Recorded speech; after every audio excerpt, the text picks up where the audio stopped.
ನಟ ದರ್ಶನ್ ಅವರಿಗೆ ಇಂದು ಹುಟ್ಟಿದ ಹಬ್ಬದ ಸಂಭ್ರಮ. ನಟ ಜೈಲಿನಲ್ಲಿ ಬರ್ತ್ಡೇ ಕಳೆಯುವ ಹಾಗಾಗಿದೆ. ಆದರೆ ಅವರ ಅಭಿಮಾನಿಗಳು ನೆಚ್ಚಿನ ನಟನ ಬರ್ತ್ಡೇಯನ್ನು ಖುಷಿಯಾಗಿ ಆಚರಿಸುತ್ತಿದ್ದಾರೆ. ಹೀಗಿರುವಾಗ ಕೆಲವು ಅಭಿಮಾನಿಗಳು ನಟನ ಮನೆ ಮುಂದೆ ಹುಚ್ಚಾಟ ತೋರಿಸಿದ್ದಾರೆ. ದರ್ಶನ್ ನಿವಾಸದ ಬಳಿ ಅಭಿಮಾನಿಯ ಹುಚ್ಚಾಟ ನಡೆದಿದ್ದು, ಪೊಲೀಸ್ ಮಾತು ಕೇಳದ ಅಭಿಮಾನಿಗೆ ಕಪಾಳ ಮೋಕ್ಷ ಮಾಡಲಾಗಿದೆ.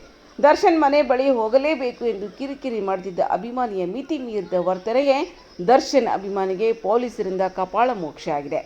ಕುಡಿದು ಬಂದು ದರ್ಶನ್ ಮನೆ ಬಳಿ ಹೋಗಬೇಕು ಎಂದು ಕೂಗಾಡುತ್ತಿದ್ದ ದರ್ಶನ್ ಅಭಿಮಾನಿಯ ವರ್ತನೆಗೆ ಪೊಲೀಸರು ರೋಸಿ ಹೋಗಿದ್ದಾರೆ.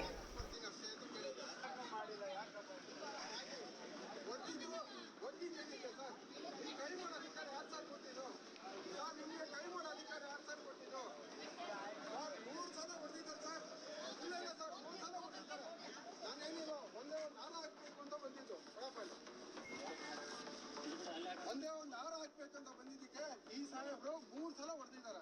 ನೋಡಿ ಮಾಡ್ತಿದ ಇಲ್ಲಣ್ಣ, ಇದಂತೂ ಬಿಡೋದೇ ಇಲ್ಲಣ್ಣ. ನಾವೇನು ಗೂಂಡಾಗ ಅಥವಾ ಕೆಟ್ಟಾಗ ಮಾತಾಡಲ್ಲ.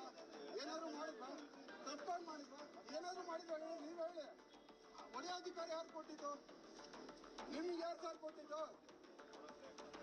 ಸರ್ ನಾನೇನು ಕೇಳಿದೆ ಗೊತ್ತಾ ಸರ್, ಒಂದು ಹಾರ ಹಾಕ್ಬಿಟ್ಟು ಬರ್ತೀನಿ ಸರ್. ಅವರಂತೂ ಇಲ್ಲ, ಗೋಲ್ಡ್ ಒಂದು ಹಾರ ಹಾಕ್ತೀವಿ ಅಂತ ಕೇಳಿದ್ರು ಅಷ್ಟೇನಾ ಸರ್. ನಿನ್ನೆ